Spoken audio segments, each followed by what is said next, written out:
के यो डेट्सले मेरो ब्लड सुगर स्पाइक गर्छ या स्टेबल राख्छ? Let's find out. हिजो हामीले 20 ग्राम किसमिस यानि कि रेजन्स ट्राई गरेका थियौँ। आज हामी ट्राई गर्दैछौँ 20 ग्राम यो ड्राई डेट्स जुन मैले ओभरनाइट सोक गरेर राखेको छु so that it's easier for me to eat. यसको ग्लाइसेमिक इन्डेक्स छ 40 देखि 42। हेलो एभ्रिवान, हिजो मैले 20 ग्राम रेजन्स खाँदा मेरो ब्लड सुगर 40 mgले स्पाइक गर्यो।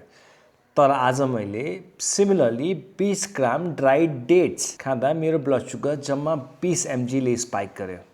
यदि तपाईँ प्री डायबेटिक या डायबेटिक हुनुहुन्छ भने तपाईँको ब्लड सुगर अझ बढी स्पाइक हुने चान्सेस छ।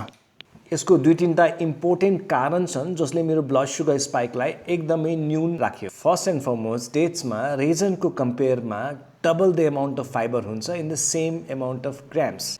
And as we know, fiber acts as a brake that helps us control our sugar. अर्को एउटा इम्पोर्टेन्ट कुरा that I did to get the glucose spike down, मैले 20 ग्राम डेट्सलाई ओभरनाइट पानीमा भिजाएर राखेँ। पानीले गर्दा डेट्समा भएको सोलुबल फाइबर एक्सप्यान्ड भयो and form like a gel like substance जसले ग्लुकोज अब्जर्प्सनलाई निकै स्लो डाउन गर्यो। सो हामीले ड्राई डेट्स बिना पानीमा भिजाइकन खाएको भए हाम्रो ब्लड सुगर अहिलेको स्पाइकभन्दा हायर हुने चान्सेस एकदम हाई थियो। यस्तो सानो सानो स्मल ट्विक्स र ह्याक्सले गर्दा तपाईँले आफ्नो फेभरेट फ्रुट्स पनि खान सक्नुभयो र ग्लुकोज लेभललाई पनि स्लो डाउन गर्न सक्नुभयो। Please remember, individual results vary and follow for more.